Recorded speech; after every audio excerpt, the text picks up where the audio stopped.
Welcome to the Goldenrod Podcast, bringing you some of the latest and greatest Pokemon news and a few laughs along the way. I'm Ben, and as always, I'm joined by fellow Pokemon enthusiast Conor. Before we begin, you can jump around the podcast by using the timestamps in the description below. Conor, how are we doing?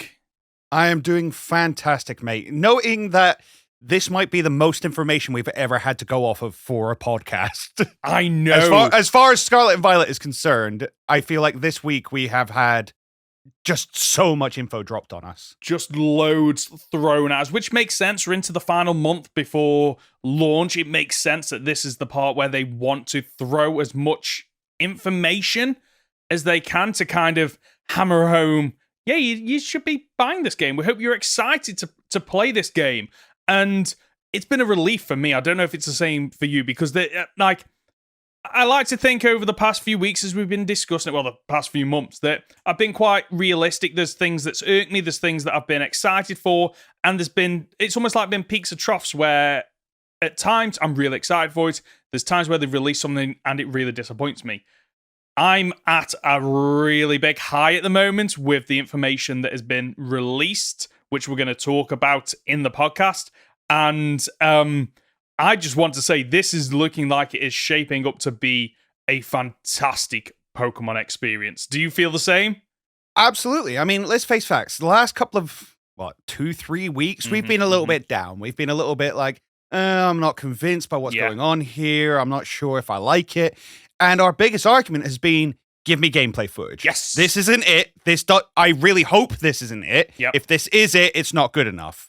And it wasn't. That's not full gameplay footage, what we've seen so far. We have had sort of lots and lots of media outlets have had hands-on experience, 2 hours to play the game. We haven't got that footage. We've got whatever footage Nintendo decided to release to the public. Yes. All of their reviews basically have the same footage over them. But even in that little bit of footage we can see, it solves so many of the issues we had. Yeah. Like, oh, the wild doesn't seem full enough. No, the wild is full enough. Yes. It doesn't necessarily seem like a lot to do. No, there's lots and lots to do. There is. Like, I'm not going to lie, when on one of the previews we've seen, and it was like, and the person that was commentating said, there's loads of Pokemon. I'm like, there's not. But then they're hidden in patches of grass, and as he's running and they're all there, and I'm like, oh, they are there. They're just hiding, or they're a little bit out of your peripheral vision. But that makes sense, because when you're walking down the street, you don't see loads of animals just in the street, do you? They're like hiding. They're in their little areas and whatnot. And just to see and have the reassurance that, yes, there are a lot of Pokemon is absolutely fantastic. And this feels like, we've discussed in the past where it almost feels like there's a disconnect between Legends Arceus and Scarlet and Violet. This addresses that, where actually it actually does feel like a natural progression of what was almost a testing ground in Legends Arceus to go, it's worked, we fleshed it out, and that's the experience you're going to get in Scarlet and Violet. Yeah, especially when you get confirmations of things like, oh, I looked up in a tree and there were 3 types of Pokemon all just living up there. Yeah. Oh, I walked along and did see a herd of Pokemon with the bigger evolution looking after the younger ones. I'm like, yes! Oh, I walked up to a Dunsparce and it immediately dug underground and ran away from me. Yes! Like, good! Yeah, good. That's what you they want! Interact with each other! Yeah! It's absolutely fantastic too. And it goes back to, and I think this is the reason you're excited, that you've said in the past that you want Pokemon to feel alive. Yes. And absolutely. Individuals and not just a digital asset on screen. And the fact that, depending on the Pokemon and when you run up to them, lets you know, like, what they do is different. So, like you said, the Dunsparce will react differently than a Pokemon that is more aggressive, which will come up and challenge you. And things like, one of the things that I heard on one of the videos I watched was the fly Pokemon. Instead of like Sword and Shield, where you had to, ring your bell or whistle to trap the Pokemon, the fly Pokemon will fly down to you just when they see you, depending on the type of Pokemon and if it is aggressive or not. But it just helps to make it feel more like they're real. They from what we've seen, they seem like they are real creatures, which just blows my mind that we're finally getting a game where they're not just, assets on screen. They feel real, and I'm hoping this is a bit like Breath of the Wild in terms of they're still not giving everything away. And, there'll be videos coming out that's like 20 things that you didn't know you could do in Scarlet and Violet, and the little interactions that you can have with Pokemon or trees or rocks in the wild, and you do a certain thing that you'd never think to do. And it gives this new lease of life to this game and new surprises. And I'm so excited for this. I really am. This is actually like my hype levels were a little bit low, and they have shot through the roof since then. Agreed. And then on top of that, they gave us a new doggo. So naturally, I'm over the freaking moon. So, but the real question though is, who let the dogs out? Is that the question? Is it? That's the question. That's the segue, and we know the answer. Game Freak let the dogs out. We got another Pokemon dog announced. Which how are you pronouncing this? Greavard. Greavard. Right. Okay. So first and foremost, what's your opinion on this Pokemon? I love it so much. Yes. He's such a happy little boy, and he behaves like a dog, and we've seen the in-game footage of it behaving like a dog as well, and I love it. And I love every bit of it. I like the fact that he digs underground and his little candle sticks up. Oh, that's and he's brilliant. Friendly, and he just wants to play with everyone. But in playing with everyone, he kills them and sucks the life from them, because Pokemon can't have ghost Pokemon just be nice. They can't. If you see a ghost Pokemon, you are aware that it has a ghost typing, surely you stay away from it, right? I don't care how friendly that Pokemon is, but maybe that's part of the lore of it. Maybe it's not a friendly dog. Maybe that's what it puts on to attract people to it in order to drag you down to your death, unfortunately. So, did you ever used to watch, was it Wacky Races? Yes, he does look like Muttley. You're correct. He does, doesn't he? And I hope they give him that kind of chuckling to himself animation. That would just be absolutely fantastic. It's good to see a more pure ghost type Pokemon, because they don't get enough love. Agreed. We've only had, I looked this up actually because I was really curious. We've only ever had 15 other pure ghost type Pokemon, and one of them I'd say you can't even count because it's Mega Banette, which you can't get in the latest versions of the game. So ghost typing really does need a little bit of love. And I actually love its ability, which I don't know if you've seen this. It's Pickup, which I've used sparingly in the other games, and I'm really looking forward to getting this because it means your challenge runs are possible. Challenge runs are possible, but not just that. But it's the fact that this is a brand new game. We don't know what this Pokemon is picking up. And well, that's true, because you've got the Let's Go feature, because there are items lying around in the overworld, and you've got to send out your Pokemon to go get it. And there's also the sort of items that Pokemon now drop as well, that you're going to be using in the TM machines. Yes. So what is it picking up? That's a very good question, actually. That's it. In previous Pokemon games, so for everyone that might not know what the pickup ability is, depending on the Pokemon's level, it has an increased chance of picking up various items. The higher the level, typically the better the items, to the point where it can pick up rare candies, but lower levels, you're typically picking up potions. But I haven't used the pickup ability in later generations, so I don't know what we're getting. And I'm hoping that it isn't just typical potions. The fact that we've got mechanics and crafting in Pokemon now, I'm kind of hoping it can potentially pick up rarer items that you might not necessarily need, but will add extra functionality to the TM machine, potentially. It would be kind of cool if you walk past a group of Pyroar and Litleo, without even having to do the Let's Go auto battling thing. Just because you're around them, Greavard picks up Litleo Tuft. Yeah. It just, but that, I think that is going back to what I was saying earlier about, all the little hidden mechanics that they don't talk about, that they've implemented just to make the game more bigger than it is, because it already looks like a big game. It really does. And from the previews we've seen, it looks like it's the biggest in terms of scope that they've ever had the ambition to create. So little things like that, I'd be really, really happy with it. And this is yet another dog Pokemon in, well, Pokemon, but also another dog Pokemon in this game because we've had 2 announced so far, right?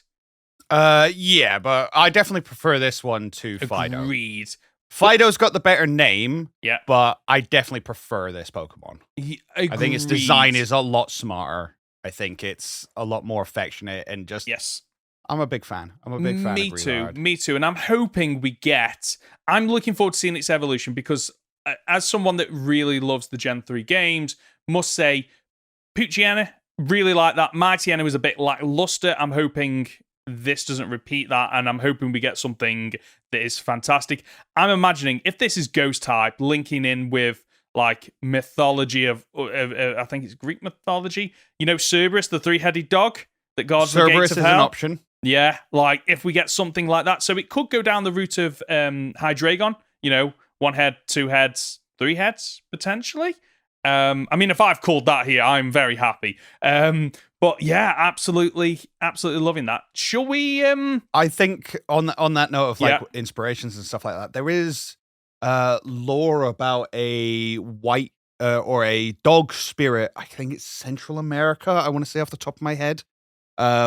You get white dogs and black dogs, large dog spirits, and the white ones are very friendly, but the black ones are very evil. So this could turn into like a big black hound. That would be maybe Ghost Dark. I could see that happening. Because we've not had a lot of Ghost Dark Pokemon either, have we? It becomes a lot more vicious when it evolves. I like that as well. I absolutely love it. They are... Potential, so much potential. They are hitting it out of the park with this generation and maybe it's just the hype of watching the latest video that we've watched, but I can't recall a Pokemon game where they've released so many of the designs ahead of the launch and they've all hit the mark. I don't think any of them, to me, I'm looking at going, I'm not that fussed about that. They've all got something really... what's the word? Alluring about them, where you look at it and go, yeah, that actually feels like a Pokemon. It looks like a Pokemon. And I'm looking forward to seeing how they implement them in the actual overworld. Like you mentioned earlier about the Greavard hides underground and you just see its candle. I love that. Absolutely love that they are also implementing Pokemon that don't just walk around. Like they're fitting in. Well, how they appear in the overworld is based on the lore that we've given them, and I absolutely love it. And the thing is, now we're going to play this and we're going to see a group of candles sticking out the ground and be like, oh, it's a bunch of Greavard. Yeah. That's really cool. But there's going to be other Pokemon who we've not had revealed yet. They're going to have this similar kind of thing. Maybe something jutting out of a mountain somewhere. We're like, what's that? Walk up to it. Oh, it's a Pokemon I've been set upon. Yeah, exactly. And I'm hoping they play on that. I really do hope that, you're playing the game, you get to the first like spooky area, you see a load of candles in the ground, you think, oh, this is Greavard, and you run up and it's not, it's Litwick, it's something like that. You're like, oh, that also makes sense actually. And the little like troll elements that they can throw in to mess with our expectations of what we think we're getting with this game, and you get something else that's even better. Honestly, like, well done to Game Freak for releasing this information at this point when we needed it, and just maybe excited to think what else will they potentially be throwing at us over the coming weeks, because we've got 3-4 weeks, 3 weeks or so now. That's it. That is it. It's coming up. It is. Shall we discuss the video that we watched before recording, mainly because it answers a lot of questions? What do you think? Yeah, I've got a whole bunch of notes written on here. Perfect. Right. So first and foremost, just in case people want to go away and watch it, we're watching a video done by a YouTuber called Philly Beats You. Never heard of this person before this, but they got to play the hands-on preview for 2 hours. And they came out of that with a video that answered a lot of questions that I had about this game. Was it the same for you? Yes, absolutely. And I've watched other ones. I watched IGN do their coverage. I've watched, because again, a lot of media outlets got 2 hours to play the game. So I've seen most of their coverage. I think I sent this one over to you because it was the most in depth, and I think answered Okay. a lot of the questions that we were asking specifically. Okay, that makes sense. So in this, was there any questions that really, or answers that stood out to you in this? So we've already mentioned the Pokemon actually being present in the wild and the amount of them there are. The fact that items are just everywhere. One of the things I really like is, and again, I'm not sure whether it's going to be the case of you have to unlock the different ride forms for Koraidon and Miraidon. Yeah.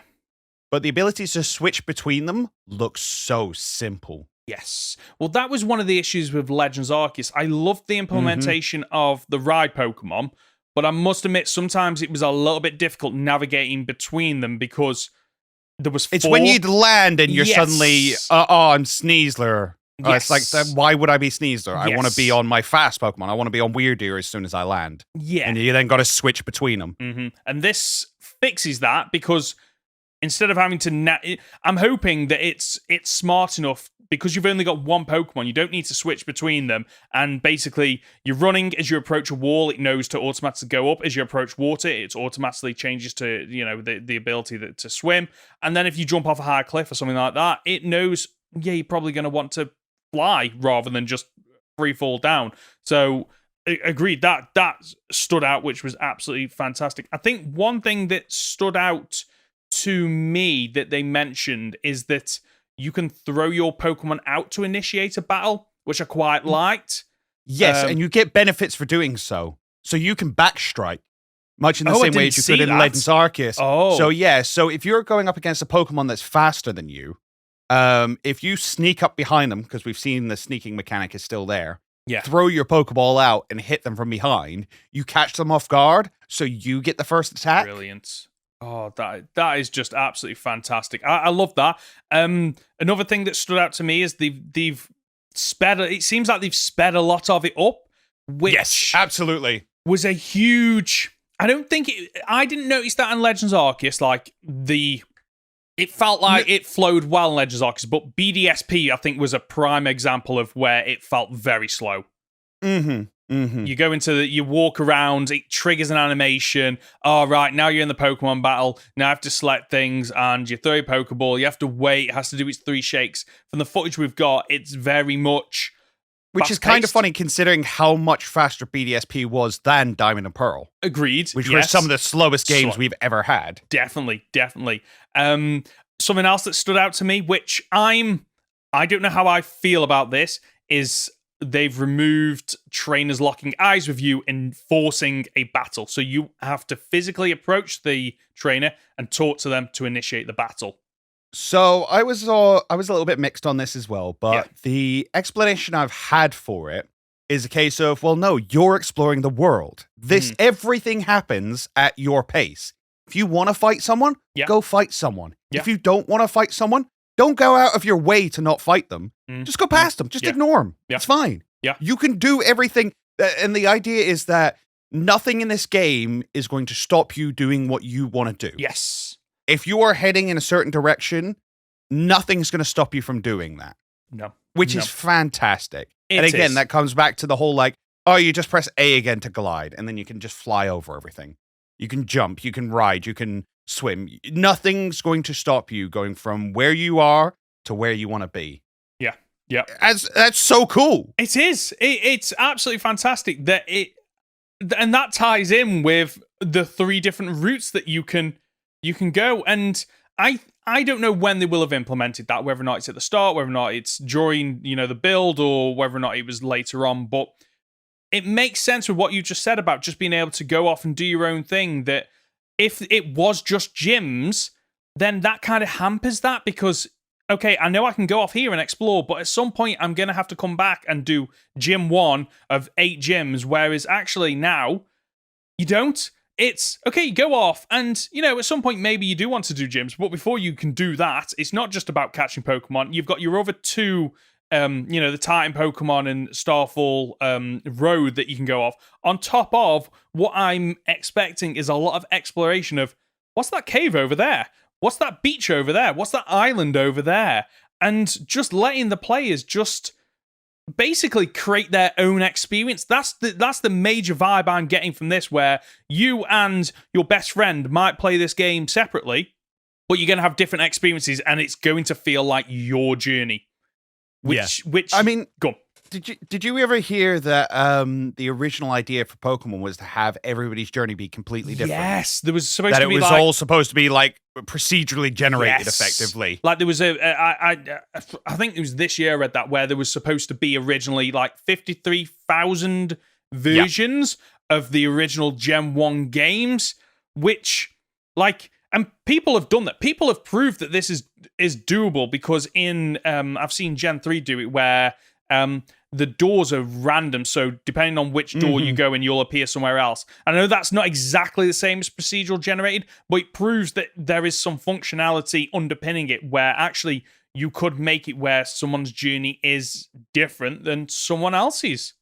So I think the fact that you have so much choice in this means you really can go wherever you want. One of the big things I was worried about that we found out, we got confirmation of, is all the paths are going to give you league points. Yes. Which I was super scared about.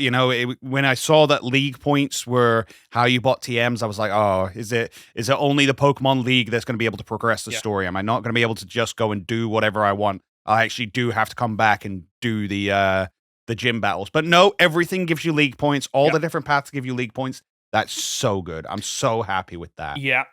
One of the things you were most sort of looking at was, is there different times of day? That is confirmed. There are different times of day, and it's not locked to real time. I love that.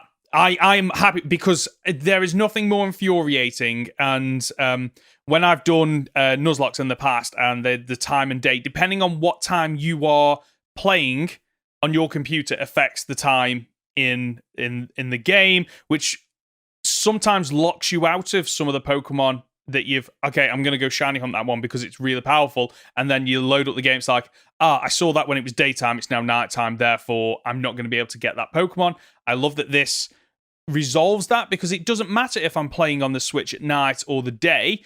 I can just go, I'm just going to play the game. And at some point, the game will turn it to nighttime. And therefore, I can go and catch the Pokemon, like the ghost type, the dark type, that are more likely to appear at night, and it doesn't force me to play at a certain time of day to complete the Pokedex. I love that. Well, I mean, I remember when I was younger and playing like Gold and Silver, which was the first ones to have day-night, and I think their night cycle was from like 8 p.m. to 8 a.m. Yeah.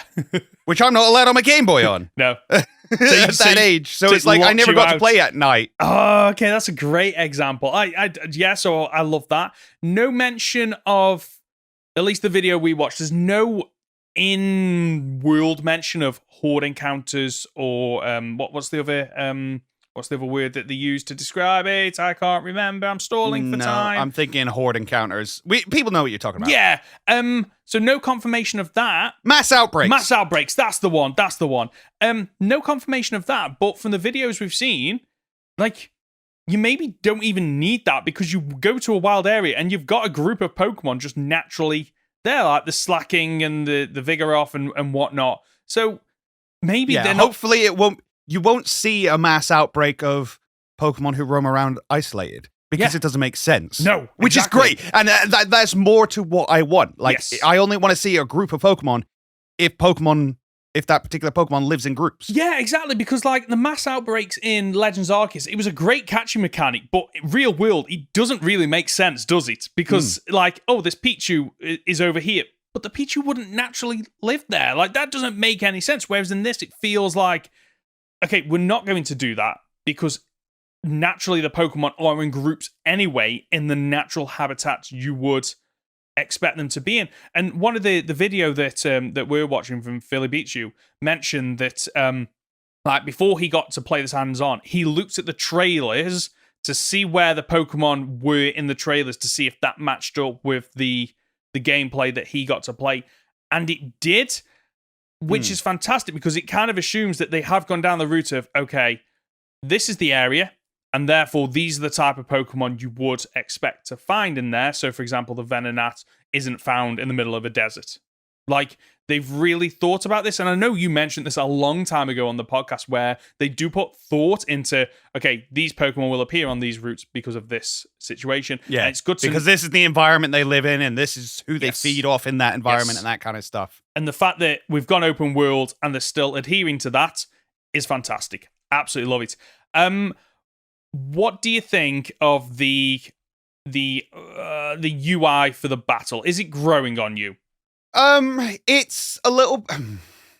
No, I don't like it. I don't Yeah. think I don't think it looks great. It's not my favorite one to do, and again, it does not compare even in the slightest to Legends Arceus. Mm-hmm. However, it is out the way. It's unintrusive. Yes. Which I will give it credit for. The other thing we got confirmed here is that no, you can't move around while the battles are happening, even though wild Pokemon will move around and sort of react to the battle outside of the battle you're in, which is really cool. You can move the camera. I quite like that. For cinematic purposes, you fire off like a really powerful attack. You want to zoom in and see how the Pokemon reacts. And you're not locked into the camera moving around as it has done previously. Yes, which doesn't always look fantastic. Agreed. It's like, aha, zoom in on your Pokemon, doing his standard basic face that doesn't change at all.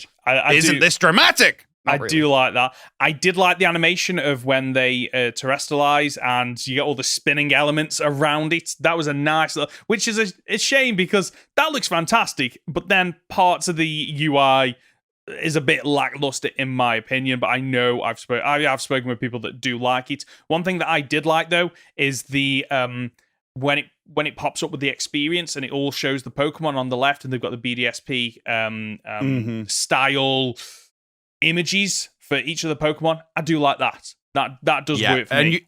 And you get that as well when you go to the Pokemon Center. Yeah. You get it zoomed in. You get all the sprites for them with their health glowing underneath.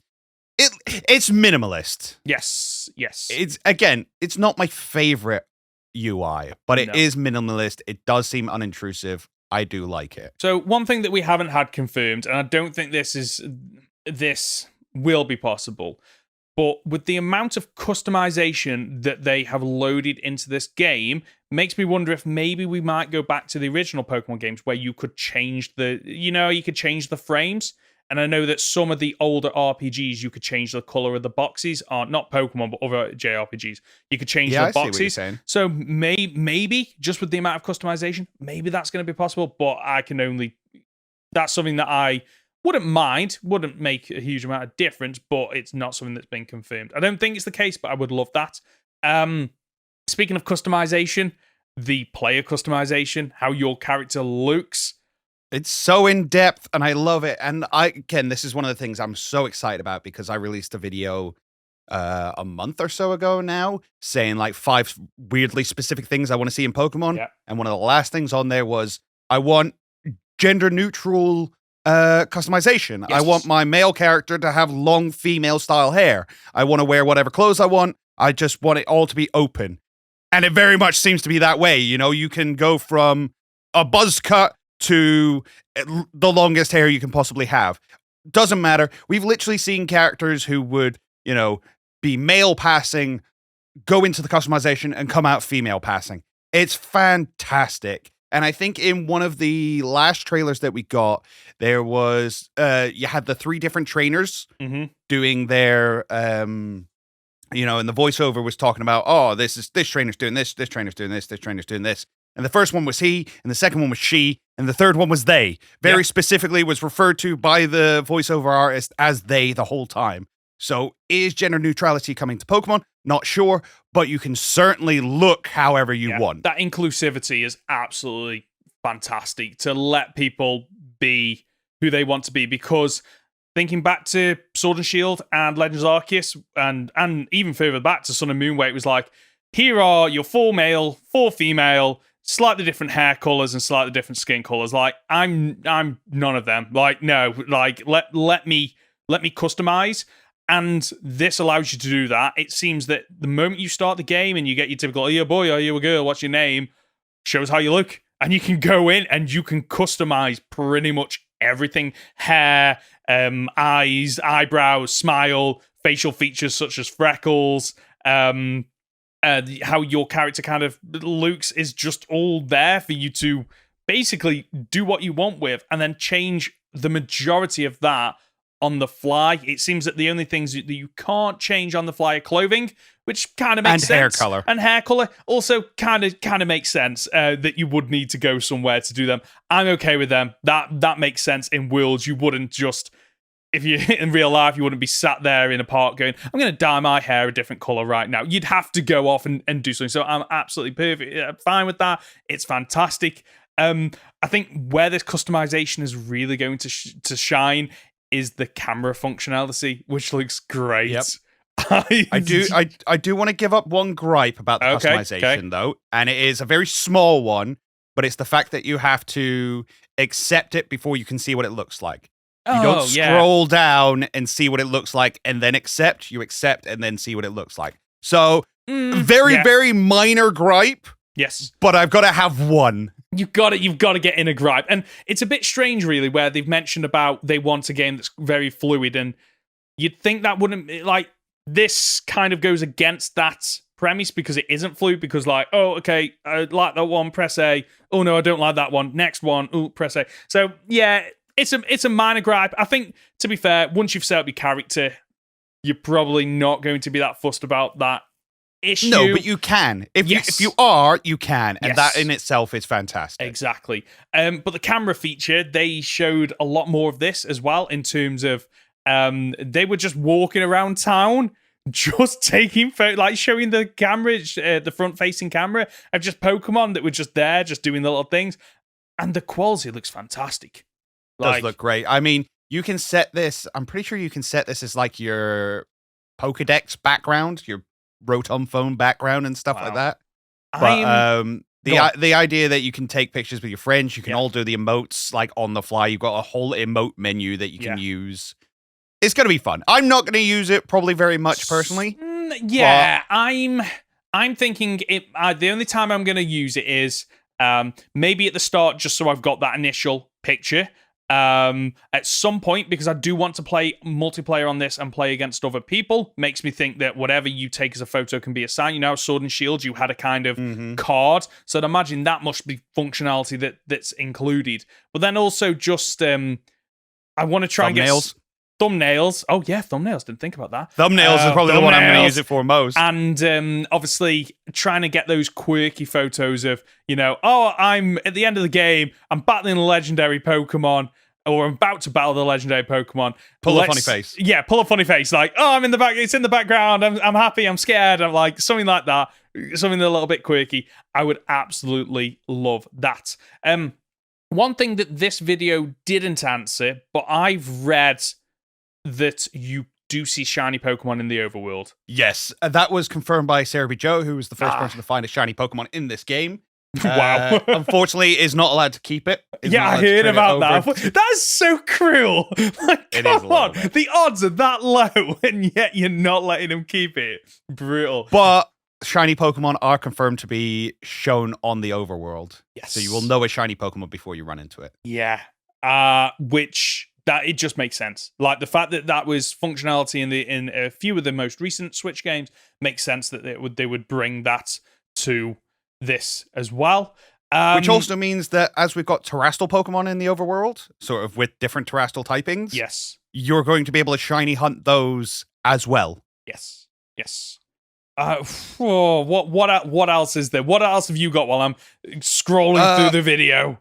On the note of terrestrialization, we got further confirmation of how it works. Yes. So, and again, we won't know this for sure until the games finally come out or is confirmed by Nintendo. But from what we were hearing today or over the last week, yes, it completely replaces your typing. However, you keep the stab of the typing that you had previously. So if you were a fire flying type and you terrestrialize to a water type, you are now a water-type Pokemon purely, but you still have stab on your fire and flying-type attacks. Makes sense. However, if you terrestrialize to a fire type, you are now a pure fire type. You lose your flying type, but you now have 2 times stab instead of 1.5, on fire type moves, and you still have 1.5 times stab on flying.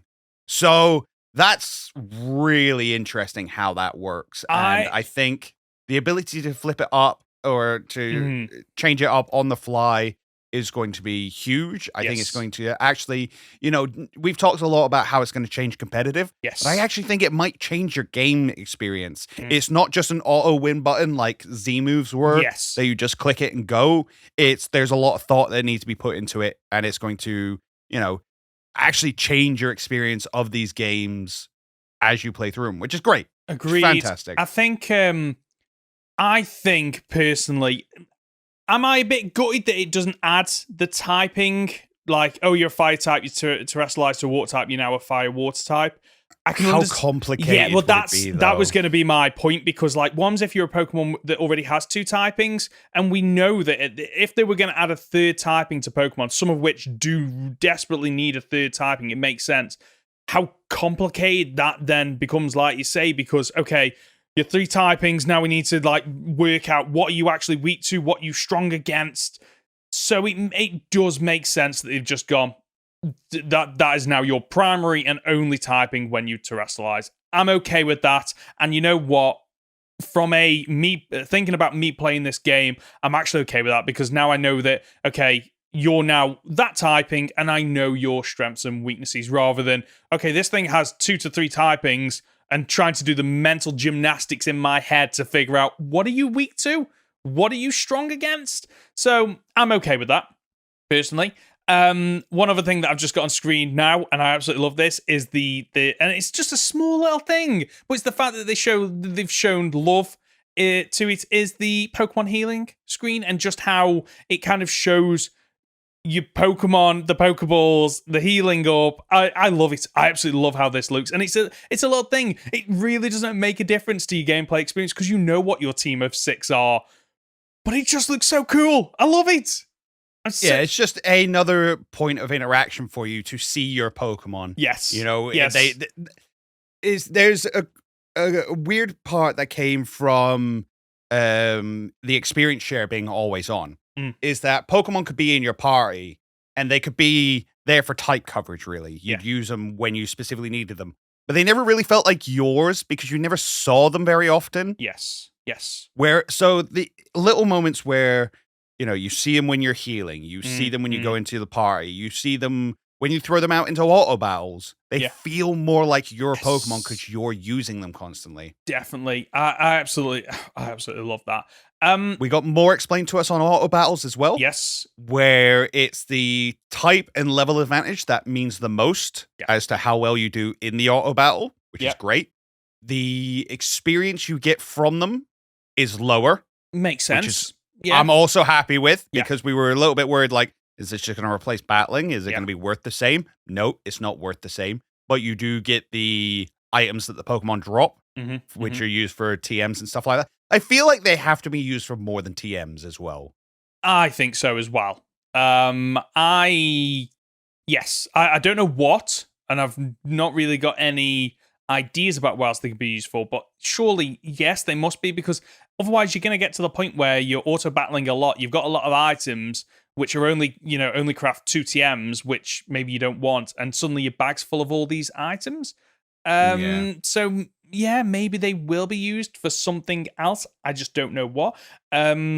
Generally speaking, we're only going to have 1 Pokemon on the Let's Go feature, unless we're doing the Star Road, in which case you use 3 that interchange. I understand it. I understand this because it could get a bit chaotic, and issues with the game being able to display 6 Pokemon on screen on top of all the wild Pokemon, and how they interact with one another.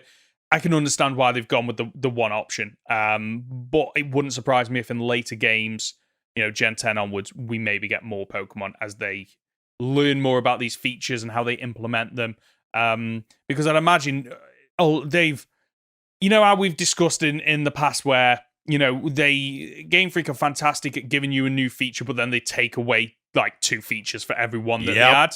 This feels like the opposite, where they've gone, there's a lot of features here. We're not really taking anything away other than looks like the only thing they're really, off the top of my head, taking away is Gigantamax and Dynamaxing, which that makes sense because that's what they have been doing. Like every game gets that gimmick.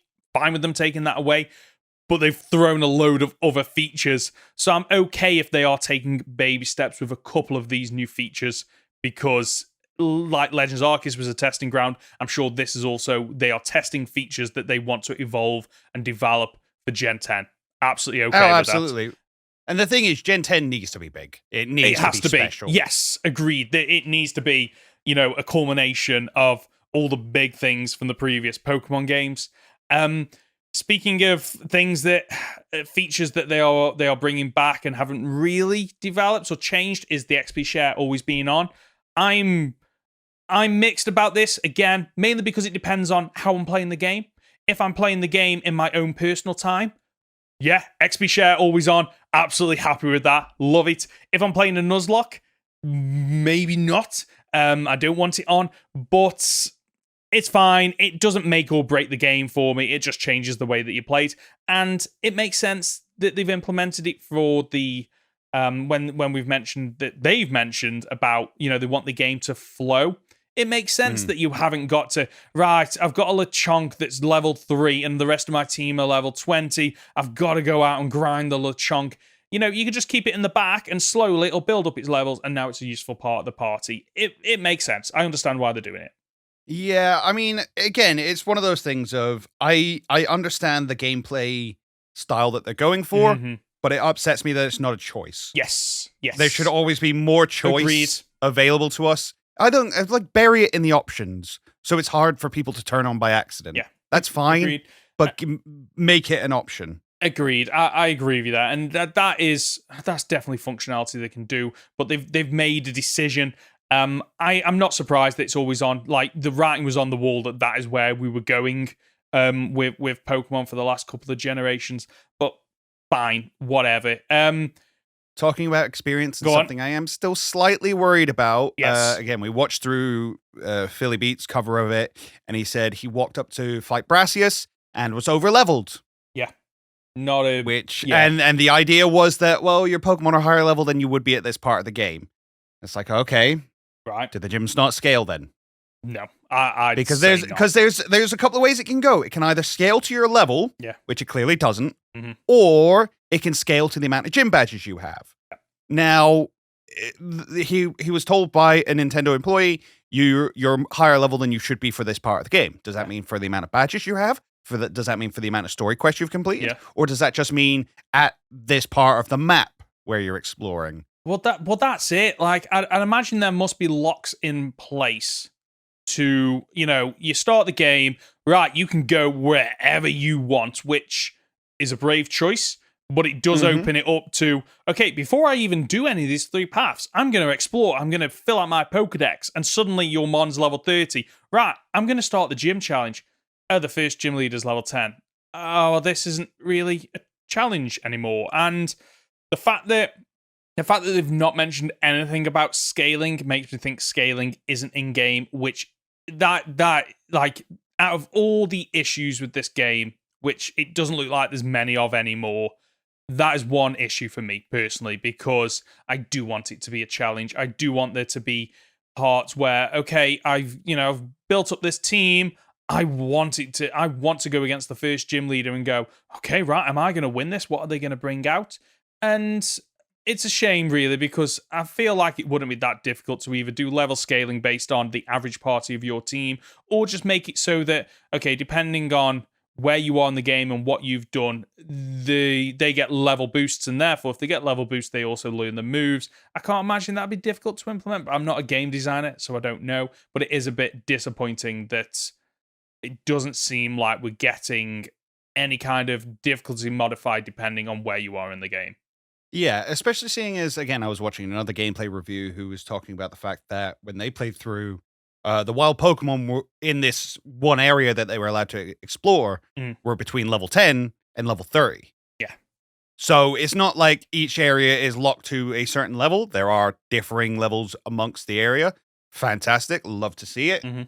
But just scale the gyms, please. Yeah, exactly. It's already within the lore of the world. It's already there. We saw Brock pull out 6 Pokemon and go, no, this is your first badge. I'm going to use 2. Yeah, exactly. That's all I need. All we need. Pokemon evolutions in the overworld. Love it. Not a feature that I thought I needed, but yeah, I love it. Like you do. The fact that you're just wandering around, it starts to evolve rather than going to your typical evolution screen, which never really made sense to me. I'm guessing it's happening in the Pokeball. I don't know. But the fact that you get to see it on screen is fantastic. The question I have for that is that happening and you can't do anything, or can you take photos while it's happening? Because that would be that's really cool. An amazing feature to be able to do that. Because how when Pokemon evolve and they always do something, whether or not they roar, they flap the wings or whatever it might be, being able to capture those unique moments, again, making it feel like those Pokemon are yours. Like I want that functionality.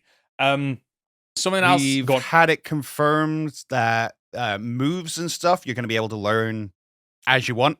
So all of your moves are going to be able to be swapped out on the fly. You don't have to go to a center or anything. You can just remember whatever moves you like. Same as Legends Arceus. I wonder if Evolution are going to be the same as Legends Arceus, where it's like, it can evolve. Click here if you want it to. I hope so. That again is another feature that when I played Legends Arceus and that was the case, I was like, okay, this is different than what I'm used to, but I actually like it. Mainly because my only thought against it is Philly does note that he picked up an Everstone, and an Everstone doesn't make much sense if you can choose when they evolve. True. Unfortunate. Well, unless you want to troll people, like when you send over a Pokemon that trades, that's the only only place. But I do take your point that if you can choose when to evolve Pokemon, it doesn't make sense to include an Everstone in game. But I'll tell you what, the one thing I'm still waiting for though is my Pokemon to evolve during battle. Agreed, like that, because again, like you said, that we've seen that before in the anime. It's such an anime staple. Yes, like every single time it evolves during battle, and then it helps you overcome. Like if you fight the gym leader's 4th Pokemon and then hit the level to evolve, and then can suddenly take on the last Pokemon, that'd be really cool. Yeah, and again, that's another one of those things where it makes the Pokemon feel like they're yours, because could you imagine that you're on the back foot, you're battling a gym leader, you're like, okay, right, I've lost a couple of Pokemon here, and then the Pokemon evolves and it helps you to win the battle, and suddenly you've got this love, this respect for this Pokemon. You're like, oh well, I remember the time it evolved. I struggled. And I've got this huge grin on my face because it's one of those features where, yeah, it probably doesn't make a huge amount of difference to most people. But to me, it's another one of those elements where it just makes the world feel real. And that's what I want from the Pokemon series.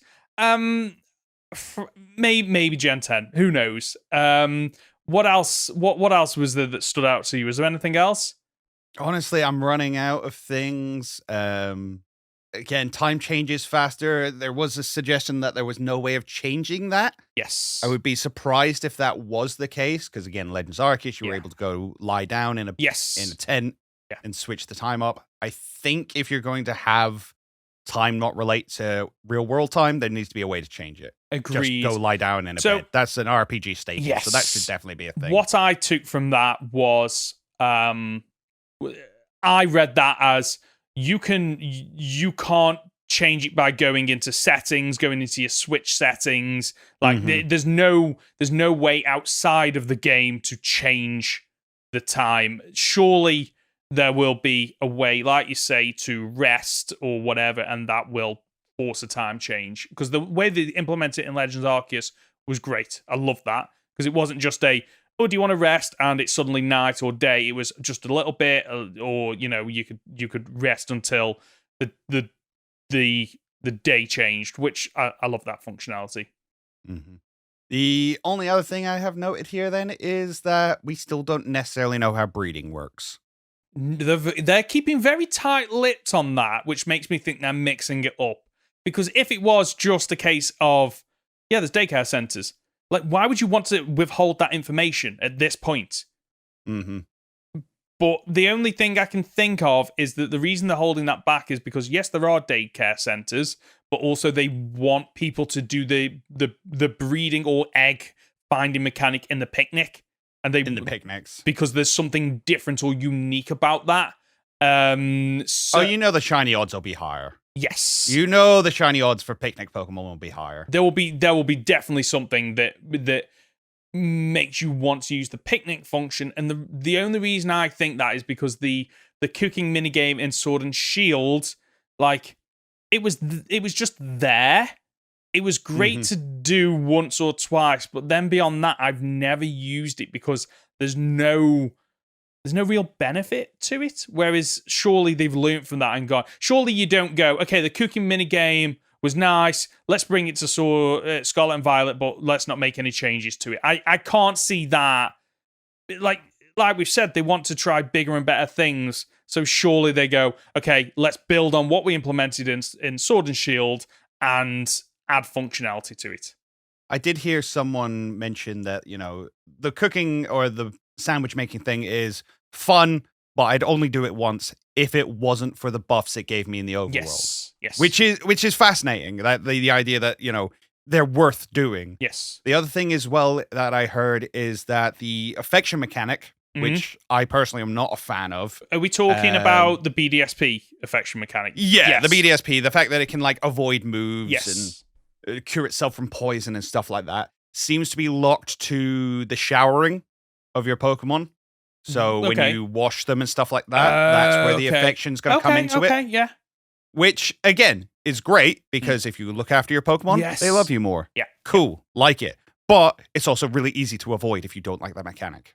Yeah, it's I think they were unlike BDSP, where it was just a case of if you kept hold of them. Yeah, I think they were probably stuck in between a rock and a hard place in terms of how to implement that mechanic without it going as far as BDSP. Because I will admit, the first few times it happened in BDSP, absolutely loved it.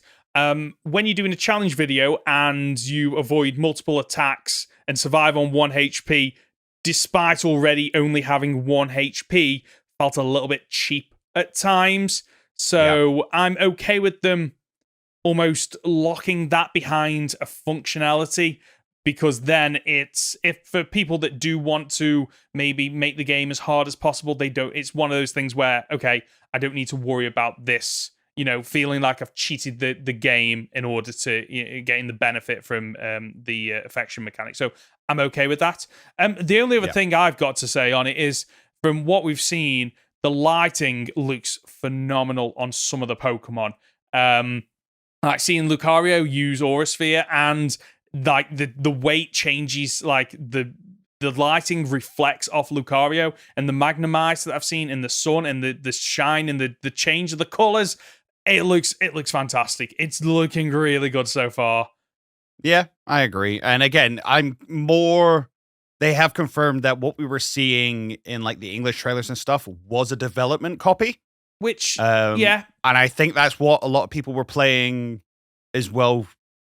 Some people mentioned there was some stuttering, but this was an older development copy, so it's not worth worrying about. Which, fair enough, absolutely okay with you showing development copies, because it makes sense, because you might not have the most up-to-date build to be able to go, we need a trailer, can we use the build? No, it's not ready yet.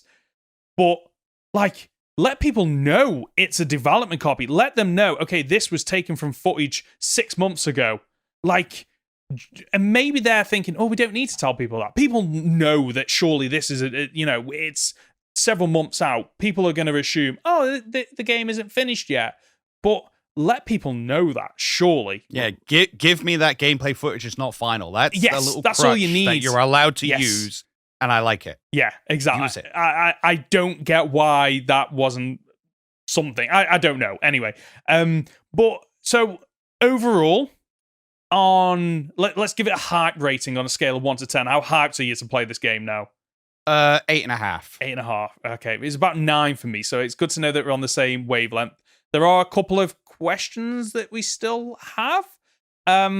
Still no confirmation of how the multiplayer works and whether you can do the story missions with multiplayer. Yes. That one's still up there and is still a very hard sticking point for me. Agreed. I'm a little bit more relaxed on that now, mainly because I think we're probably going to get something before launch about that. Surely we have to, just for that just so they can explain it, because some people probably are thinking, I'm not a huge fan of Pokemon games, but if I can play them with friends, and I have friends, which would be nice, they can go and play.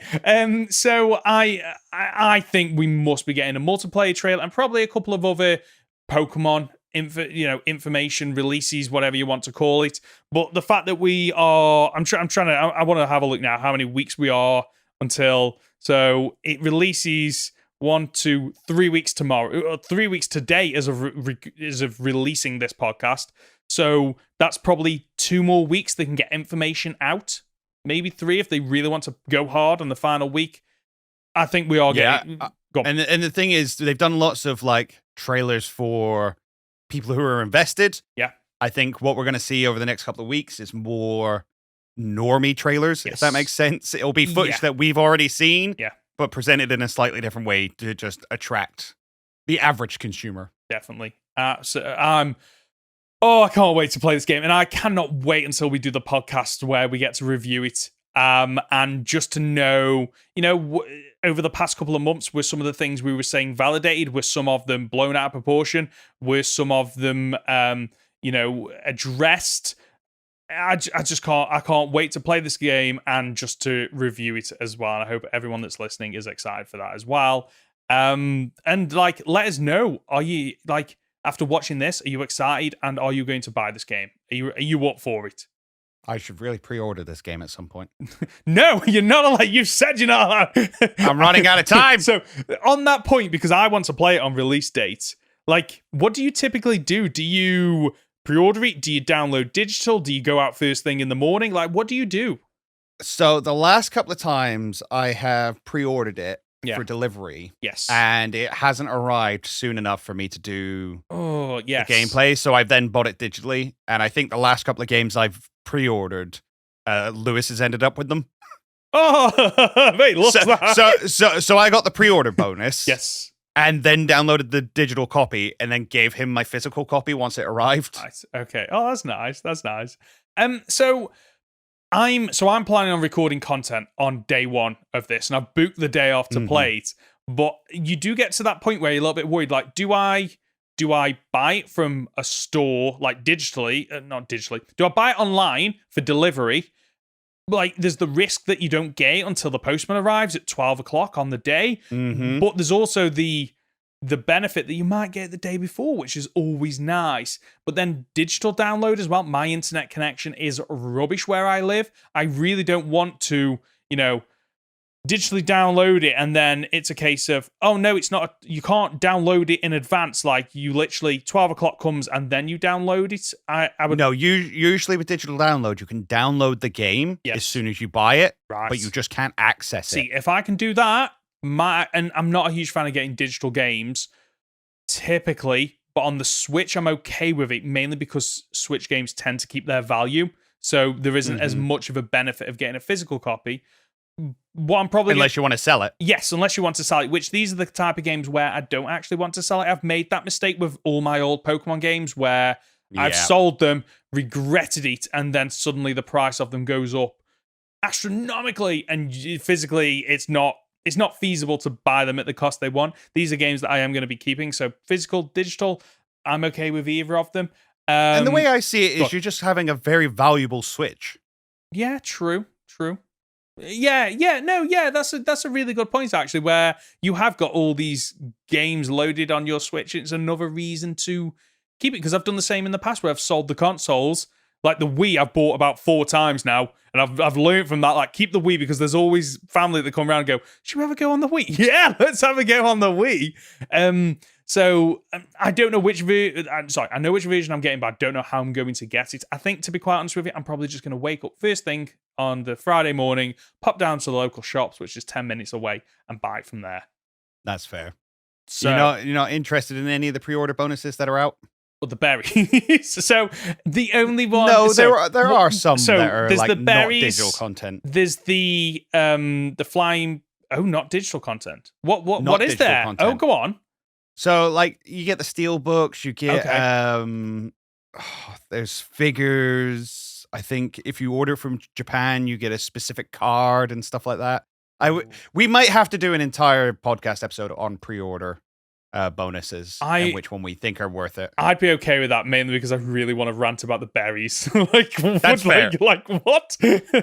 Right, okay. Do you know what the maybe next week then? Maybe next week, yes. Depending on what else gets released between now and then. So don't hold us to it, but it's definitely something that we want to discuss in the next coming weeks.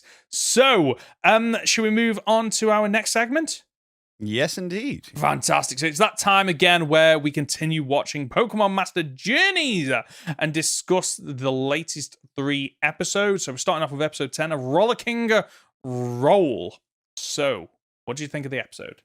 This was a garbage episode, and I didn't like any minutes of it. Actually, that's a lie. I liked one thing about it. It had a really good song in it at one point. What was the song? What was the song? There's a really good guitar riff in there that I quite liked. Okay. So but other than that, it's a garbage episode. It's one of those episodes where it's 2 episodes in one, which I've started to learn that this kind of implies that, okay, there's not enough content for an entire episode. Let's bundle them together.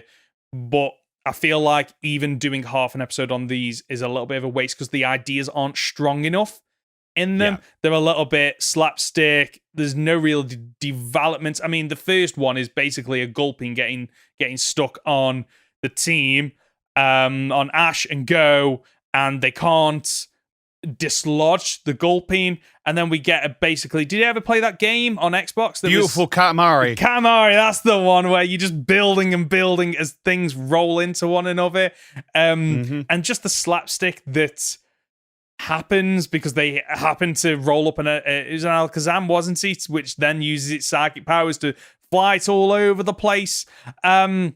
It's just a disappointing episode. Not really a lot that happens, which is this. Go on. The setup's not really great either. No. James like sleepwalks and puts Meowth. That's it. In the contraption and then spins it, and then a bunch of Gulping come out, and then. The only takeaway I got from this was like, oh, that's a neat little addition. Is Chris on the back of her chair has a Psyduck like backrest, which is a nice little continuity thing. I like that. Other than that, yeah, it's an episode you can probably the first half at least is definitely an episode you can skip, in my opinion. Yeah, nothing happens. I enjoyed the second half a lot more, but it's still an episode you can skip, I think. What's the second half? It's the Tootle. So Tootle gets released, and then Tootle Meowth. They do a turtle race. They do a turtle race, which there was elements of that I did kind of like, because there was a lot of anime-inspired elements where, it zooms in and they show a face, like an artistic face that they've never shown before, and the talk between the Tootle and the Turtwig, and Meowth translating for these mons, and the fact that go on. I feel Meowth translating ruined it for me. Okay, because I like old episodes where it's just Pokemon doing Pokemon things as Pokemon. Yeah. It's great, and it can be a silent episode, and I think this would have worked better as a silent episode. Okay, but as long as you've got Meowth standing there going, "Huh, you must be joking," I'm like, "Oh, don't need it. Shut up." And it almost, on that point, it almost feels a bit cheap that you've got Meowth translating, because then you don't need to show the Pokemon trying to convey these messages in a way when they can't talk. So some of the facial animations and whatnot. The weird parts. I don't think any of the jokes landed. I don't think it was paced very well. No, I'd agree with that. The only and you get the guy at the end. It's like, oh, that must be a Shell Sage who's just standing on a tower of Blastoise. I'm like, okay. Okay, is this 2006? Are we on LOL random kind of? Yeah. So the one joke that landed for me is where Meowth is like jogging alongside them. It's got the speed lines, but then it cuts to showing all of them, and they're just like really slow because they're both turtles. I did enjoy that joke. Again, it's one of those where even though it's only a 10-minute episode, it felt a lot longer, but not in a good way. There was a lot that was like, okay, it just kept going on. And the Shell Sage at the end, I'm not gonna lie, at first I thought it was Mr. Fuji. I was like, oh, okay. I thought it was Mr. Fuji. It's the eyebrows, isn't it?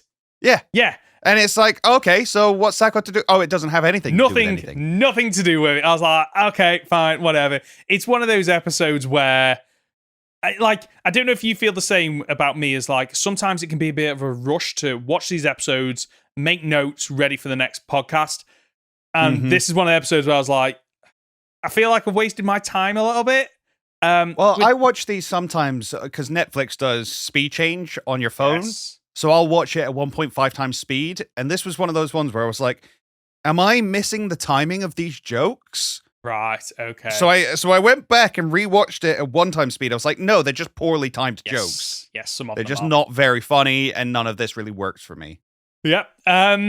Shall we move on to the next episode? Episode 11? Which is a good one. Which is a good It's one. a great one. When a house is not a home. It was an interesting start, though. Like, yeah. just Rillaboom in Go's house is like, what is going on?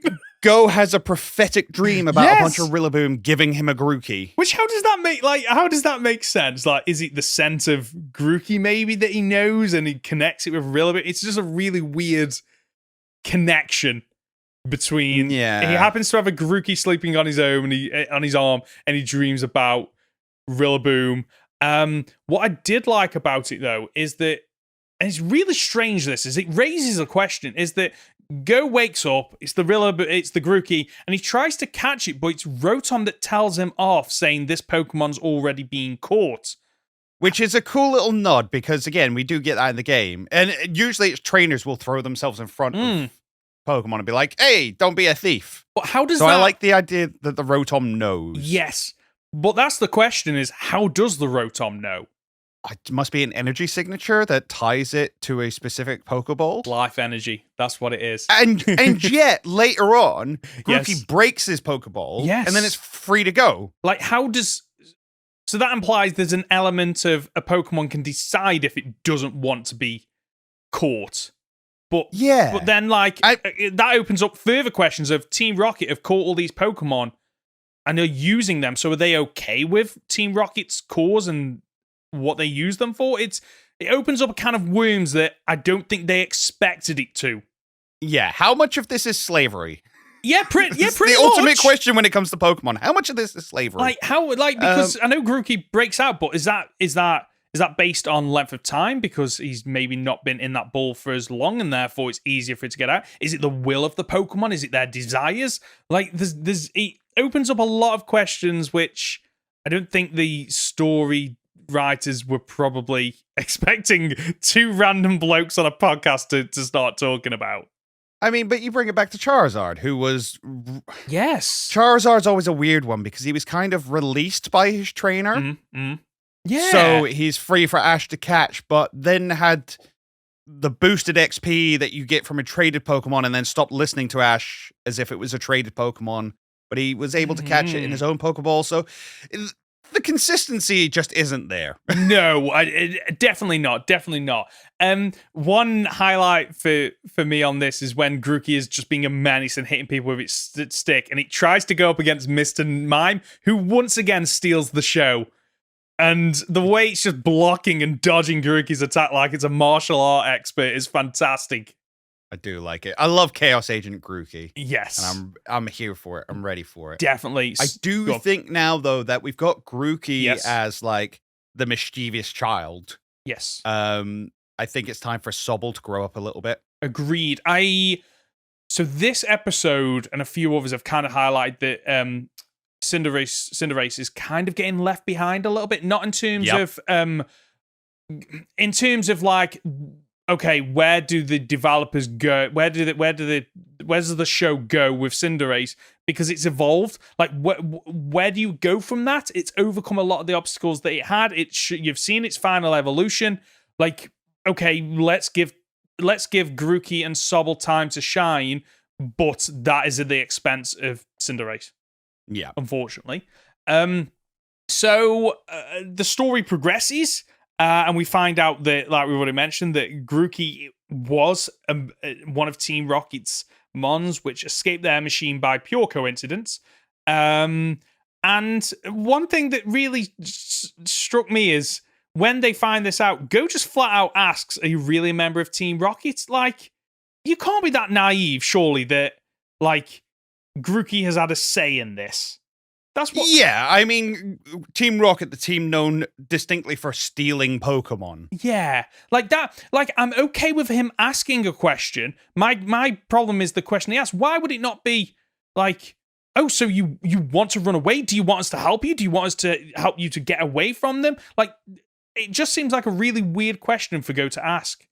Yeah, I get that. As opposed to like, do you want to be a part of Team Rocket? Yeah, that would have been a way better question. Which, okay, fine. But obviously we get our usual confrontation with Team Rocket. But what I love is Ash doesn't give them a chance. Like, Farfetch, go, attack. Like, don't even mess around. And what I love about this is the continuity. It listens to Ash again. So that's a nice little touch there.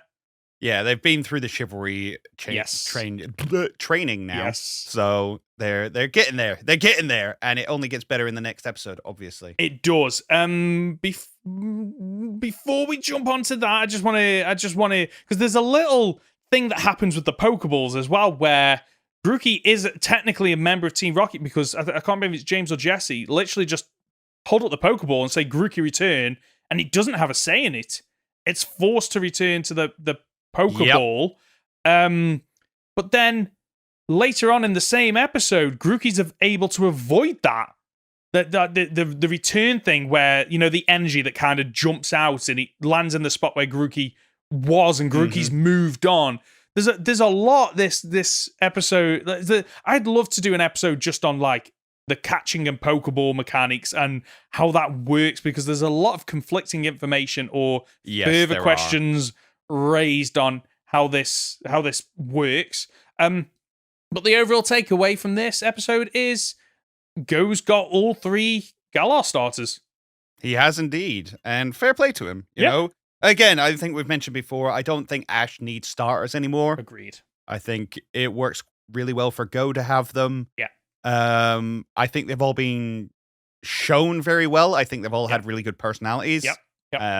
They've all grown on me a lot more. Like, I'm still not a big fan of Sobble, but I like the way it's portrayed in the anime. I think it looks really good. Agreed. And it's great fun to be around. Agreed. And I think one great thing about this series is the fact that it's showing off, it's building on what that initial choose your starter of Galar, of the Sword and Shield was, where you did get to see their personality when Leon releases them the Pokeball and you get to choose them. But then throughout the rest of the game, there's nothing else further to that. Whereas this gives that opportunity for the Pokemon to shine and show their personalities, which I really like. Speaking of Farfetch'd, should we move on to episode 12, which I'm really excited to discuss?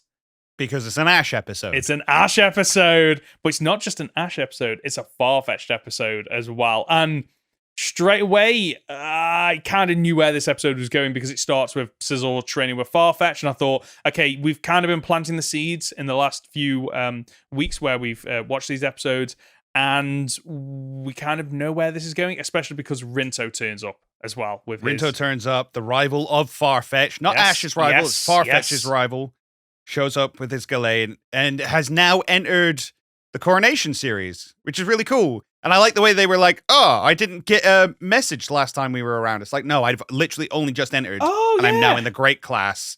And I'm like, that's really cool that you've entered and like gone up the ranks so quickly. It really implies how strong of a rival you can be here. Yeah. How strong of a trainer you are. Definitely does. And it makes you wonder. And I'm jumping ahead a little bit, but it makes me wonder, is Rinto going to come back?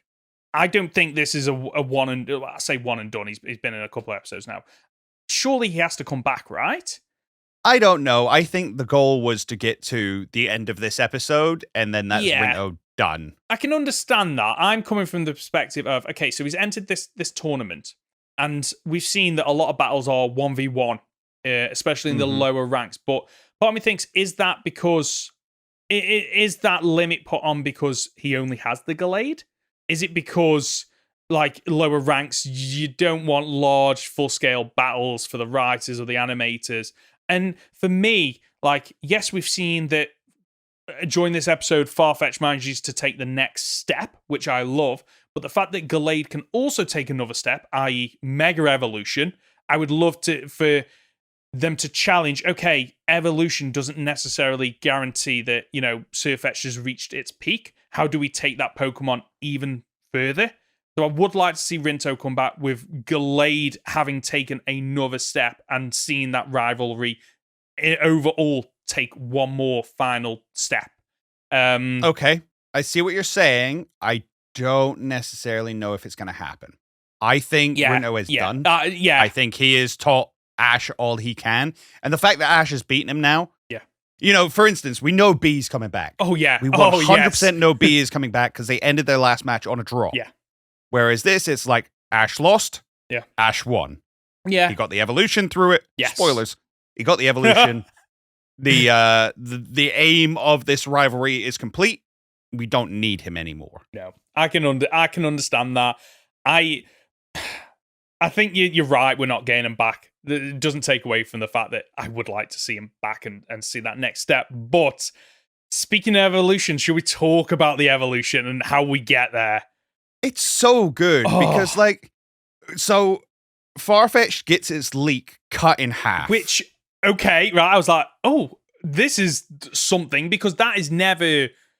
It's something that you can only really do in the anime. You can't do in the game. And we spoke about, okay, Farfetch'd and how it evolves in the game isn't really something you can do in the anime without it being very obvious that Ash will go comment going, oh, that was a critical hit. Oh, that was another critical hit. And I didn't think we were going to go down that route. So the question I had was, how are they going to evolve it? And go on. It's great because, again, it gets the top of the leak cut off. Yes. It's there. It's broken. It's like, oh no, my life is over. I don't have my leak. And Ash turns around to it and goes, no, we trained with Aegislash. You've seen how this works. Yeah. We're going to fight like that. Together, we got this. And he picks up the top of the leak and starts using it as a shield, even as a Farfetch'd. It's so cool. It's so cool. It is. It is absolutely fantastic to see, again, evolution in the middle of a battle, like just mixing it up.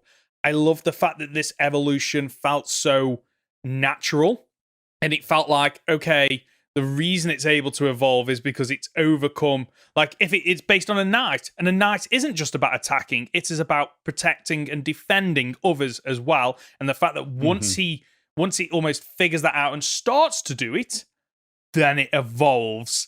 And oh boy, just the evolution. But I do have a question about the evolution. Like, did it seem different than normal to you?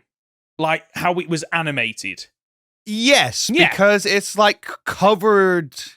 It's covered in blue. It's not pure light. Yes. It was really strange because typically when the Pokemon evolve, you don't, like, it has you can see the almost the outline of it in the energy, but you don't usually see their features.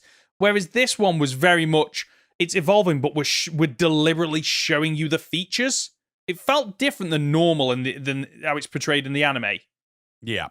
Which, I'm not saying it's a bad thing. It was just, it kind of threw me. It's just noticeably different. Yeah, and I was like, okay, I'm actually okay with it. I think that I do enjoy the fact that they showed like elements of, how he transitions from Farfetch'd to Sirfetch'd. And I do love that, and I would love to see more of that because it does sometimes come across as weird as, okay, so, Pokemon A is evolved into Pokemon B, but they are so different. Like, how does that work? Like, how, like, what features does it shed? What features grow? What features change? And I would love to see more of that because then it's almost an evolution of the evolution mechanic and showing, okay, this is Pokemon A evolving into Pokemon B, and we as the writers, developers, whatever it might be, this is how we envision that happening.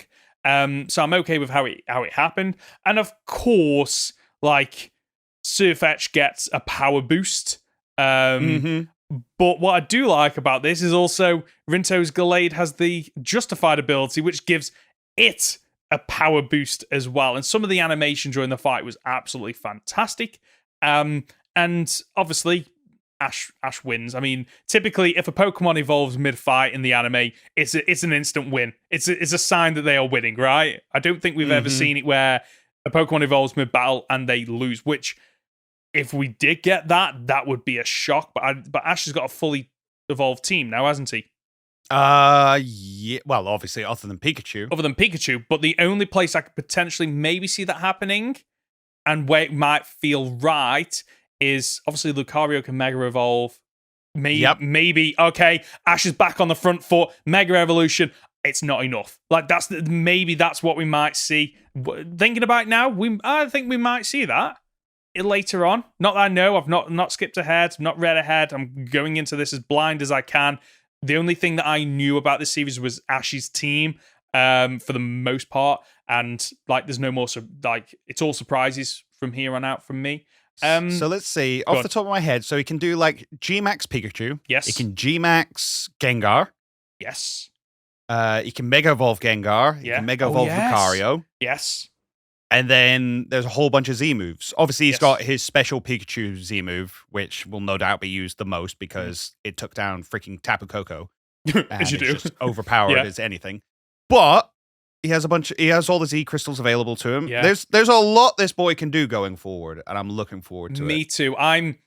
It's one of the issues I have with the games more so the animes. The games are afraid to go, okay, right, this generation you have Dynamaxing, Z crystals, Megas, all the other things. The anime doesn't need to worry about that because there's no real issue in terms of if you're going to animate a fight, you've got to animate the fight regardless. And a Mega Evolution or whatever, like, yes, it makes a difference on the amount of time that you need to, but like, if you're going to do them, they're going to be in the big battles anyway, where you do want to throw time and money at them. So I hope we do get to see Ash bring in his A game and going, okay, I can Mega Evolve, I can Gigantamax, I can use Z crystals, and in the rules, that's allowed. So I'm really looking forward to that. And the episode ends kind of where you expect it to. Ash wins. He's increased his rank, so he's getting ever closer to jumping up a rank. He's now 184 in the... Is he in the Great Class still? Or is he... He's still in the Great Class. Yeah. He didn't confirm that he went up into Ultra Class or anything like that. No. But that's coming soon, surely. Has to be. He's in the top 200. Yeah. And imagine that. Our boy is in top 200 in the world. That is... Like... It makes sense where he is now, and we've seen him with the Pokemon he's got on the journeys that he's been on. But like thinking back to, the initial series a long, long time ago, did you ever think that this would be where he's getting up? No shot. No. Agreed. So to see him develop and get to this point, I'm excited to see what happens. Do you think it's more impactful now because we've seen him lose so often? Like we've seen him perform well, but not well enough in Champions leagues before. Does this make it more worthwhile now that we're seeing it 20 odd years later?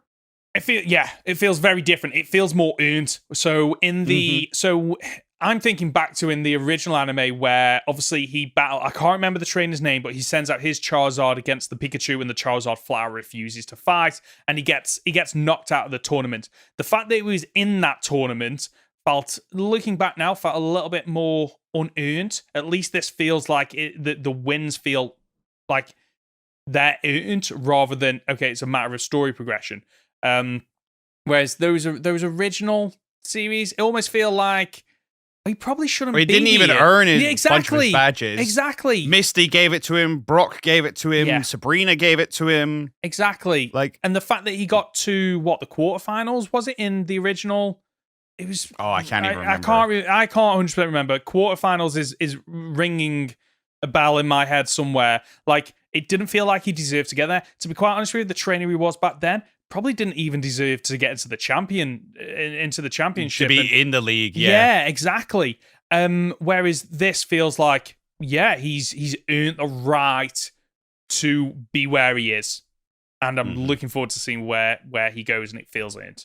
Looking forward to it too. Should we move on to the next segment? The other thing I'm looking forward to. Go on. The other thing you're looking forward to. Okay, right. So I don't need to ask the question then. Conor is in fact up for playing a game. In front of me, I have 3 Pokemon with 3 Pokedex entries each. But Conor, can you spot the fake entry? Hopefully. Last time we played this, I got 3 out of 3, so we got something to play up to today. You have. So the first Pokemon is Gulping. Pokedex entry number 1. The yellow feather atop its head is a warning to other Pokemon to stay clear of it or risk being dissolved by its stomach acid. Pokedex entry number 2. Virtually all of Gulpin's body is its stomach. As a result, it can swallow something its own size. This Pokemon's stomach contains a special fluid that digests anything. I lost my way a little bit in the middle, but I got there in the end. Do you want me to repeat that one? No, you're good. Good. Final Pokedex entry. There is nothing its stomach can't digest. While it is digesting, vile, overpowering gases are expelled. Okay. So I think I'm going to go with the first one because Gulpin just strikes me as the sort of Pokemon that would be talked about all of its stomach. All of its Pokedex entries are going to be about its stomach. Mm-hmm. And that's the only one that really wasn't. So let's go with the first one. You're right. And that's exactly you're exactly right that all of its Pokedex entries basically talk about its stomach, but it's got about 6 Pokedex entries that keep repeating. Yeah. Maybe even less than that, actually. So, well done. 1 point on the board. Right, okay. Pokemon number 2 is Turtwig. The shell on its back is made of soil. On a very healthy Turtwig, the shell should feel moist. Second entry. It undertakes photosynthesis with its body, making oxygen. The leaf on its head wilts if it is thirsty. And the third and final Pokedex entry. This Pokemon is surprisingly heavy for its size as a result of storing nutrients in its shell. Okay. So I'm going to go with the second one. And the reason I'm going with the second one is because the 2 points made seem completely separate from each other. And the wilting leaves was from the anime. So we're going to go with the second one. I'm sorry, but you're wrong. It was the third one, but I completely see why. They are completely different. Like, what does photosynthesis and oxygen have to do with the Pokemon is thirsty and therefore the leaves wilt? Yeah, I think you chose the right one, but it was wrong. Which is a shame. So you're not getting that perfect score this week, which I'm actually happy with, because if you did it twice in a row, I don't know what I'd do. So, harumph. Yeah, pretty much. So the third and final Pokedex entry is Grookey. When it uses its special stick to strike up a beat, the sound waves produced carry revitalizing energy to the plants and flowers in the area. The second Pokedex entry, it attacks with rapid beats of its stick. As it strikes with amazing speed, it gets more and more pumped. And the third and final Pokedex entry, Grookey forms a special bond with its stick and will never replace it. A Grookey without a stick is unable to evolve. Oh, I know, that's a bit, well. See, I want to go with the first one because it's what was shown in the anime. And I think that's the only real giving I have for this one. That's the only explanation as to why I'm going to pick it, so I'm going to pick the first one. Okay, I'm afraid it was the last one. Was it? Yeah, well, I'm quite happy with that one. But no, apparently the stick does give off like a special kind of energy, but other than that, it's just a stick. So okay, a Grookey, I don't know if a Grookey without one can evolve. I don't know. So possibly, but I like that. That's a very good dex entry. I did like the way that was written. Good. Again, it's the only one that got an emotional response from me for the whole game. So well done. Thank you very much. I'll take 1 out of 3. I'm feeling a lot better now. Do you know what it's time for now, Conor? It's time for questions and answers. Perfect. So if you've got a comment or question, you can reach us by leaving a comment on our podcast on YouTube or by emailing goldenrodpod@gmail.com, which Tyler did, asking the question, do you think Diancie could be from Paldea? So I have a video on this. No, really? I have a video on this about the third legendary of Paldea, the one that terrestrial energy is driven from, being the male version of Diancie, being the king of Paldea. Whoa! Wow, what a question to ask and what an answer to give. Okay, is this video out yet, or is it one that you're doing? Yeah, no, that's out. That's up on my channel. It's called, let me find it now. Oh, I need to go. I'm going to watch that after. It is called The True Source of Terrestrial Pokemon. And the video is it's got the thumbnail on it, is the King of Paldea. Okay. And it is about the third legendary being the male version of Diancie. Yes. Because obviously Kalos and Paldea are presumably so close together. Yeah. Terrestrial form is all about crystal energy, and Diancie's the only one who can mega evolve in her home region and things like that. Yeah. Yes. Right. Is she from Paldea? Not sure, but there is certainly a connection there. And I'm 100% convinced that there is going to be some form of Diancie in Paldea. Wow. So normally when we ask these questions, we both give our answer, but I can't top that, so I'm not going to. So I absolutely love that answer, and I love that you were so prepared for it. If you haven't, go and check out that video on Conor's YouTube channel. We've got a question from YouTube from Tony. Nice. How would you feel about Ash having a strong female rival? I think there's potential with that one character introduced in Scarlet and Violet's first trailer. And they add, across the series, I don't think the anime has given him a strong female rival. And there were a few trainers that stood out to me that would have been good. Okay, so we're talking about like giving him Nimona as a rival, I assume. Yeah, that's what it seems like. Which, again, I'm happy to do. Yeah. I think B has effectively been his rival, or is as close to a rival as he's had this series. Mm-hmm. She's not as prevalent as, say, someone like Gary or Paul in previous series. But I don't think the format really lends itself to having Ash have a really strong rival. Yeah. Obviously, I'm up for it. I think the female companions Ash has always had, as I say, always end up doing like contests. Yeah.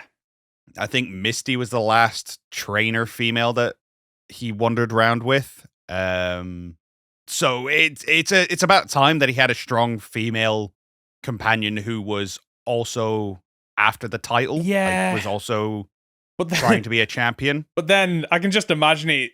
Ash will lose to the female, and we'll see all the thumbnails on YouTube like "Go woke, go broke," which it's absolutely. It's like fine. Like I'm okay with him having a strong rival, regardless of gender. The gender doesn't make a difference to me. It's like introduce a strong rival, and you know what? Absolutely fine with it being female. I would actually like that because then it breaks the almost the continuity that they've had where any female companions haven't been interesting in battling. Give us a female a trainer that is interesting in battling, that does build a strong team and does want to, have the same goals as Ash. And I think you're right. There is potential with some of the characters that we've seen in game for Scarlet and Violet. So I think the answer is go for it. I'd love to see him have a rival, and I think what I'd like to see maybe is that obviously Go hasn't really filled that function in Journeys, and I'm okay with that as well because it was nice to have somebody who doesn't want the same things as Ash because every human is different. Everyone has their own hopes, goals, dreams, aspirations. So, moving forward into whatever comes after Journeys, maybe we do go back to a rival that is with them, that is on the same journey, but then what you could show is, okay, these people want the same goals, but it's about how their actions lead them to attaining those goals, and their actions are different, and the way they think about it is different. Bring it on. I think my one big thing would be that don't make it Gary or Paul with a female skin. Yes. If you're going to introduce a female character as the rival, let her be feminine. Yes. Like, sure, she can be strong, that's fine. Yeah. But much as we saw with B, she's a strong character, she's well into her fighting, she really enjoys it, but she has her feminine qualities as well, where she'll just, eat cake and really enjoy it. If you're going to make it a female character, make it a female character, not a male character with a female skin. Agreed, yeah. And, I'd probably want to see... Because, you see it in films all the time where, the perfect example is whenever there's, a film that's around the army or some kind of military organization, and there's always that token woman in the team, and they're all the same. She doesn't act like a woman. No, she just it's like she's just a female character there for, as you say, to be a token. Yeah, exactly. Don't give us that. Give us a character that feels fleshed out, alive, real, and like you say, it's not just okay. We were originally thinking of having this male character, but actually we'll swap it to a female, but we'll keep everything else the same. All the, the backstory, aspirations, whatever. Give us one that's fleshed out, please. If you're going to do it right, and then, give children watching this, someone to aspire to look up to think, oh, okay, I can relate to them. So should we move on to the plug section? Yes, I believe so. What have you got coming up? What have I got coming up? So coming up sometime soon is a video I've been working on about why HMs were maybe better than what we've had since. And they were actually great, and we should maybe go back to them in some senses, but not others. Okay, that straight off the bat sounds controversial, but I want that. I want that discussion because there were things I did like about the HMs. I think the main issue, in my opinion, with HMs was just they weren't fluid in terms of being able to add them, delete them. It was all like Gen 1 you couldn't. Gen 2 onwards, okay, you can delete them, but you need to go somewhere to delete them. And it's not till end of the game. Yes. There were good things about HMs. There were a lot of good things, and there were a lot of problems, but I feel like in the solutions that we've come up with since, they've kind of thrown the baby out with the bathwater. Yeah, that's a fair point. I'm not over the moon with the solution we have now. Yeah. Even though I accept that there was a problem. Yeah. And it's a video about analyzing, like, why were HMs ever introduced in the first place? What did they provide? What good parts were there of them? What could we possibly bring back going forward? Fantastic. In terms of what I've got coming up, so wrapping up this series that I'm doing with British Eagle, X and Y, Cage Lock, going really well. There's going to be a slight gap between when that finishes and when Scarlet and Violet is out, mainly because I'm pulling together artwork and thumbnails and logos and all that kind of stuff for Scarlet and Violet, because I want content landing on day one with that on YouTube. And honestly, I might start doing some of my challenge videos again on Scarlet and Violet, because they take forever to do, but the fact that they can make you just like, you can bring out so much creativity with them, and it allows you to experience the game in a way that typically you wouldn't. So I think that's what I might be doing again moving forward. And that's the show for this week. If you've gotten this far, you're just a top dollar, aren't you? Connor, where can we find you? You can find me on my YouTube channel at Captain Fidget or on Twitter at CapFidget. Fantastic. And I'm Ben. You can find me as Professor Hoenn Gaming on YouTube and Professor Hoenn on Twitter and Twitch. As for the Goldenrod Podcast, you can find us on the usual platforms. Search for Goldenrod Podcast on YouTube or on your usual podcast app. Leave a like on YouTube or a 5-star review if you're listening as a podcast. We'll be back next Friday for another week of Pokemon podcast content. See ya!